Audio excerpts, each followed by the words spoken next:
ഇന്നത്തെ കാലാവസ്ഥ ഭയങ്കര മോശം. നല്ല മഴയായിരുന്നു പുറത്ത്. നല്ല മഴ എന്ന് പറയുമ്പോൾ നല്ല മഴ. പിന്നെ ഞാൻ ഇങ്ങനെ കുറേ നേരമൊക്കെ വെറുതെ ഇരുന്ന് കഴിഞ്ഞ് കുറച്ച് ബുക്സൊക്കെ വായിച്ച് കഴിഞ്ഞപ്പോഴത്തേനും പെട്ടെന്ന് എനിക്കൊരു കോഫി കുടിക്കാൻ തോന്നി. അപ്പം പിന്നെ നമ്മൾ വെറുതെ ഇരിക്കുമോ? പിന്നെ ഒന്നും നോക്കില്ല, വേഗം കോഫി ഉണ്ടാക്കാമെന്ന് വിചാരിച്ചു. പക്ഷേ പെട്ടെന്ന് ഞാൻ ആലോചിച്ച് ഈ കോഫിയുടെ പിന്നിലുള്ള ബാക്ക് സ്റ്റോറി എന്തായിരിക്കുന്നു. അങ്ങനെ ഞാൻ തപ്പിപ്പിടിച്ചപ്പോൾ എനിക്ക് കിട്ടിയിട്ടുള്ള കഥയാണ് ഇന്ന് ഞാൻ നിങ്ങളോട് പറയാൻ വേണ്ടി പോകുന്നത്. പറയട്ടെ. അപ്പോൾ ആദ്യമായിട്ട് നമ്മുടെ കോഫി കണ്ടുപിടിച്ചത് ഇന്ത്യ കൽദി എന്നു പേരുള്ള ഒരു ചെറിയ ഇടവനായിരുന്നു. ഇടവൻ എന്ന് പറഞ്ഞു കഴിഞ്ഞാൽ ഈ ആടുകളെയൊക്കെ മേക്കത്തില്ലേ, ആ ആൾ. അങ്ങനെയാണ് വിശ്വസിക്കുന്നത്.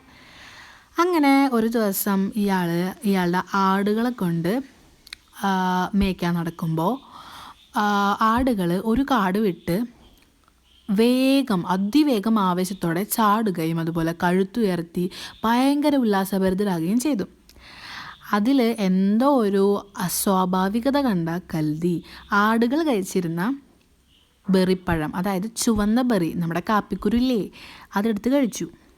അപ്പോൾ അദ്ദേഹത്തിനും എന്തോ പ്രത്യേക ഉന്മാദം പകരപ്പെട്ടു.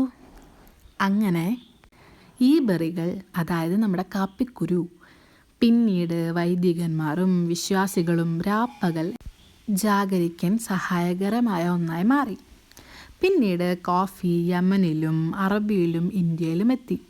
ഇപ്പം നമ്മുടെ കേരളത്തിൽ നമ്മളെ സ്നേഹിക്കുന്നൊരു പാനീയമായി മാറി. കാലാവസ്ഥയും മഴയും നിറഞ്ഞ കാപ്പിപ്പുരകളിൽ നിന്നാണ് നമ്മുടെ കോഫിയുടെ യാത്ര തുടങ്ങുന്നത്. എങ്ങനെയുണ്ട് ഈ കഥ? നിങ്ങൾക്ക് ഇഷ്ടപ്പെട്ടോ?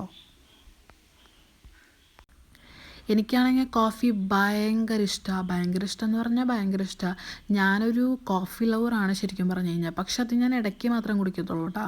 എനിക്കൊരു ആഗ്രഹം തോന്നുമ്പോൾ, അല്ലാണ്ട് എല്ലാ ദിവസവും കുടിക്കുക അത് അത്രയ്ക്ക് നല്ലതല്ലാന്ന് തോന്നുന്നു. ഈ വീഡിയോ എടുക്കാൻ നേരത്തെ ഞാൻ വെറുതെ ഒന്ന് പരീക്ഷിച്ച് നോക്കിയത് കുറച്ച് പതപ്പുള്ള, അല്ലെങ്കിൽ എനിക്ക് ഇതുവരെ കിട്ടാറില്ല ഇത്രയും പതമുള്ള കോഫി.